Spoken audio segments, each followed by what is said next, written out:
لما جت جمعية العلماء المسلمين جت تبني مدارس في أنحاء الجزائر، عرقلتها فرنسا وقالت غير هذه ما تكونش، راكم بانين الزوي يكفوكم الزوي. قالوا لا احنا ما نستعرفوش بالزوي. جمعية العلماء قالت احنا ما نستعرفوش بالزوي، احنا نستعرفوا بالقرآن، نستعرفوا بمدارس تقرر القرآن كما فهموه الأولين. علاش فرنسا تعارض هذه وتعاون هذا؟ يعني حقيقة نحن الزوايا حذرنا مرارا وتكرارا بأن قلنا أن السلفية هي الخطر الوحيد الذي يهدد كيان الوحدة ويهدد أمن الجزائر واستقرارها.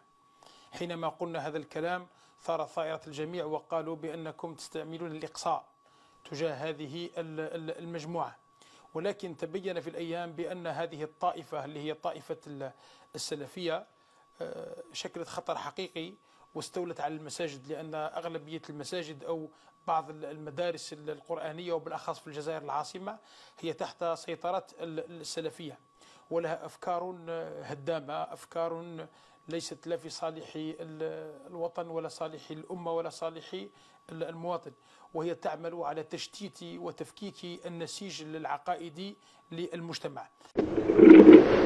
فهمتم؟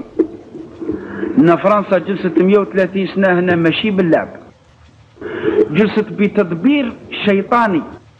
شفت كيف؟ يلتقى الرومي اللي يقول البون ديو يقول لك ربي موجود، ويلتقى العربي الجزائري مسكين اللي كان يقول سيدي مبارك ولا لا سيدي عكاشة، وكانوا يمشوا ويديروا الوعادي والزرادي ويمشوا في وسط الطرق ويديروا فرد كبير معلم بكذا، والبندير يمشي والنصارى يطلهم الباطمات ويرموا لهم في الدواره، واحد سابق في فتاعو يلايم. الكبار راهم شافوا والصغار نقول لهم التاريخ تاعنا كيفاش كان فرنسا تلعب علينا. شفت كيف؟ يمشوا وراهم يلايموا في الدرام والنصارى يرموا لهم حتى وين رايحين؟ قال السيد مبارك يلحقوا ثم ينذبح هذاك الثور ويطيبوه ويقعدوا 7 أيام و7 ليالي والبندير يخبط وتلاه ليه وربي ها وفرنسا زيد تساعدهم. شفت كيف؟ كان هنا في الغرب هذا سيدهم عابد اللي كانوا النساء يغنوا به في العراس، لما تلحق الموسم نتاعو خرجوه في الجريدة. سيدهم عابد هاو الحق الوقت تاعو واش يسموها سكة الحديد كانت تدي ب4 دورو، يقولوا ولات 2 دورو، ولا كانت تدي 2 دورو ولات دورو ينشروها ويكتبوها بالتباشير في القطار اللي يبغى يركب راهي ولات بدورو تشجيع. شفت كيف؟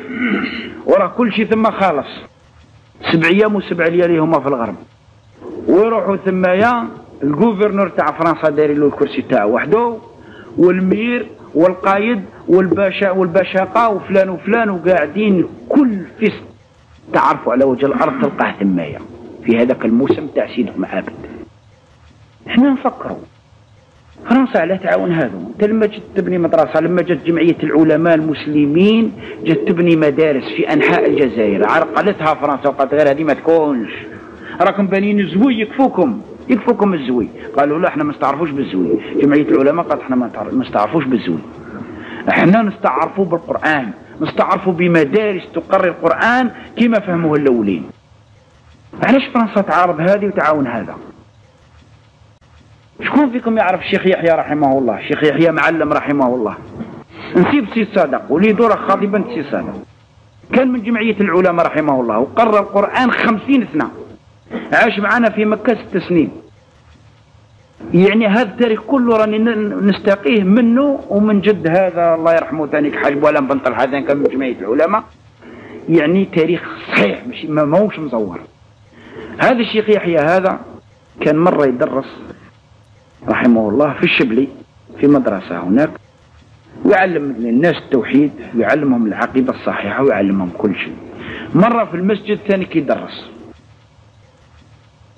يدرس واحد أرماله سؤال، ما أدري الإنسان ذاك على نيته، ما أدري الإنسان هذاك بياع كما يقولوا حركي. قال له يا سيدي الشيخ اللي يعلق النياشين هو شعبي كما حنايا ويصلي في الجامع ويعلق النياشين تاع الماريشال جوف ويعلق كذا، الحكم تاعو؟ قال له كافر، علق حاجة تاع فرنسا احنا ما عندنا إلا ملة الإسلام، كفر. المهم خرجوا راحوا، جات استدعاء للشيخ يحيى، راح ليه، راح للمير. شوفوا يا اخواني العبارة اللي قالها له تتعجبوا فيها هذه الكفرة كيفاش كانوا يخططون. قال له اسمع يا شيخ يحيى، علاش راك ديمونطي رصان الناس؟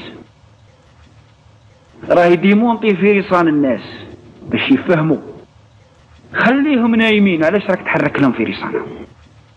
قال له واش درت انايا؟ قال له انت فتيت لهم قلت لهم القرايه على الميت والثلاث ايام وال40 يوم هذه كلها بدعه ما كاش منها وكذا، والصحابه ما داروهاش. قال له واش دخلك في هذا الشيء هذا؟ قال له واللي علق لنا يا شي نتاع المارشال جوف ولا المارشال بيتان ولا باللي كفر، انت واش دخلك في هذا الشيء هذا؟ قال له مسيو شكون قال لك؟ بدا يضحك الرومي، بدا يضحك ونظر هكذا. قال انا كي نظرت معاه فاذا به معلق البرنوس تاعو، كان يلبسو برانس باش ما نشتميهم، معلق البرنوس تاعو في واسمو عند الباب مور الباب. صاحب البرنوس هذاك هو اللي جالس في الصف الاول، الرومي جالس في الصف الاول. سالو تخرجوا انت شكون يعرف؟ يجي يسمع. قال له انايا تعرف صاحب البرنوس هذا؟ قال له انا عارفه. قال له انت هو؟ قال له انت اللي كنت على اليمنى في الصف الاول؟ قال له انا سمعتك بودني ما قال لي حتى واحد. وفعلا وداوه للحبس وتعذب وتمرت غير على هذيك الكلمه اللي قالها. باش تشوفوا فرنسا ما كانتش يعني ما جلستش 130 سنه بالنعاس، كانت تخطط لنا التخطيط تاع جهنمي تجوش تتصوروا. لما ردتنا احنا مخرفين ومشركين وراه داخلين في الشراب نهار الجمعه، قولوا لي بربكم ربي سبحانه يغير على ناس كيما هذو. احنا يا خلوا قضيه حسابيه كما قلت لكم، خلوا روحنا صريحين وعقلاء. لما يلتقى كتابي يعني راجل عنده كتاب يهودي ولا نصراني ويلتقى واحد مشرك، شكون مليح عند ربي؟ قولوا. يعطيكم الصحة، الحمد لله اللي فهمتوها. الكتابي ربي سبحانه جعل له نصوص في القرآن ومعاهدات غير معاهدة المشركين. أما المشركين لا ذم لهم، وين نلقاهم نقتلهم إلا أن يتوبوا إلى الله. فإن تابوا وأقاموا الصلاة فإخوانكم في الدين. كي يتوبوا ويقيموا الصلاة كما احنا خاوتنا. أما مادام ما زالوا مشركين السيف لهم. احنا ربي سبحانه رمانا قال راكم مشركين تروحوا، خلوا نصارى يحكموا فيكم ويقودوكم كما بغي. ربي سبحانه يقول في القرآن قل ما يعبأ بكم ربي لولا دعاؤكم. وش نهي الآية هذه؟ يجمع لك الآية هذه. قال ربي سبحانه أنا ما ندير لكم شعبر وما ندير لكمش حساب ولا ندير لكم وزن لولا دعاؤكم، يعني لولا توحيدكم ولولا عبادتكم. هكذا فسرها سيدنا العلماء جزاهم الله. قال ربي سبحانه أنا والله ما ندير لكم حساب وروح إلا إذا عبدتوني حق عبادتي ووحدتوني حق توحيدي ندير لكم حساب تصبحوا من عبادي. أما ما تعبدونيش وكما راكم تعبدوا في القبوب وفي الشجرة وفي الحجرة وفي سيادكم كل موسم يوم العام 12 دايره المواسم عند القبور. اليوم سيدي عكاشة وغدوة سيدي مبارك واليوم سيدي محمد تاع الجبل وغدوة تاع بيلكور وهكذا ورايحة. العام 12 تدور غير في المواسم والبندير. واش كاين اللي يصلي هذيك الصلاة كي يعثر في السجادة يقول سيدي مبارك. من هذا ربي سبحانه قال قل ما يعبأ بكم ربي لولا دعاؤكم، يعني لولا توحيدكم ولولا عبادتكم انا ما ندير لكمش حساب. وفعلا ما كانش داير لنا حساب.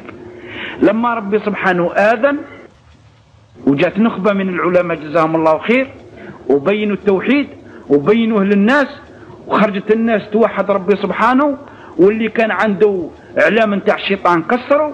جد هذا رحمه الله خرج الاعلام وحرقوا قال لهم انا بريء منكم. حج سنة 32 معروف من الحراش ورد له كامل معروفة بن طلحة، هذا هو جدهم. حرق الاعلام وقال لهم يا ناس اللي يعرفني انا الشيخ الحاج بوعلم بن طلحة راه يعرفني، راني باري من المرابطين وباري من السانجاق من الاعلام هذا وباري من الزرادي ومن الوعادي وكل شيء. لا اله الا الله محمد رسول الله، انا اصبحت موحد نعبد ربي وحده لا شريك له. وجاب زهدارة تاع النار ودخل فيها الاعلام هذا اللي كان يخرجوه هو مولاد احمد، يخرجوه راح للحراش والناس تبع فيه. حرق هذاك الاعلام هذا. قال لهم خلاص تبت الله وتاب، واصبح ملازم للشيخ طيب العقبي. والشيخ طيب العقبي رحمه الله ما كانش يشرب حليب البقر الا من المزرعه نتاع هذا الناس هذو، جزاهم الله خير، ربنا يبارك فيهم ان شاء الله.